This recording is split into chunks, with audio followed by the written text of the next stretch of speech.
Job breakers এর উপরে red Hawks রাশ করে দিয়েছেন। তীব্র পজিশনটি ভালো রয়েছেন এই মুহূর্তে।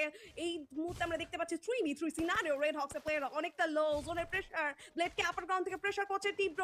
কার 98 কে হয়তো ব্যবহার করছে না, সরি, উইনচেস্টারের ব্যবহার হচ্ছে এই জায়গাটিতে। ব্লেডকে টার্গেট করছে, ট্রাবল যাবে, খানিকটা ড্যামেজ খাবে রেড হকস এর প্লেয়াররা। আর এইচ কে নিজাত সামনে থেকে এগিয়ে আসার চেষ্টা করছেন। গ্লোয়াল মেলটা থ্রো করে দিয়েছে, শর্ট রেঞ্জে তীব্র যেতে চায়, গ্রাপলিং গানের ব্যবহার হবে, একটা গ্রেনেড হাতে তুলে নিয়েছে নিজাত। শর্ট রেঞ্জে যাবেন, ব্লেড নক করবেন তীব্রকে, বা দূর থেকে ভালোভাবেই কিন্তু কভার দিয়ে যাচ্ছিলেন ফ্রিক। মিস করবেন শট, মিস হয়েছে, যেতে পারে বুইয়া, ব্লেডকে নক করবেন ফ্রিক। অবস্থান ক্রিয়েট করছেন, অবস্থান তৈরি করছেন নিজের দলের জন্য, একটা বুইয়া যেটি দরকার এখন পর্যন্ত জেবি নকআউট স্টেজের কোনো বুইয়া নেই। উপর থেকে প্লেয়ার আসছে, নকআউট প্রচেষ্টা চালাচ্ছেন, রাহাত চার্জ করছেন M590 and that was it.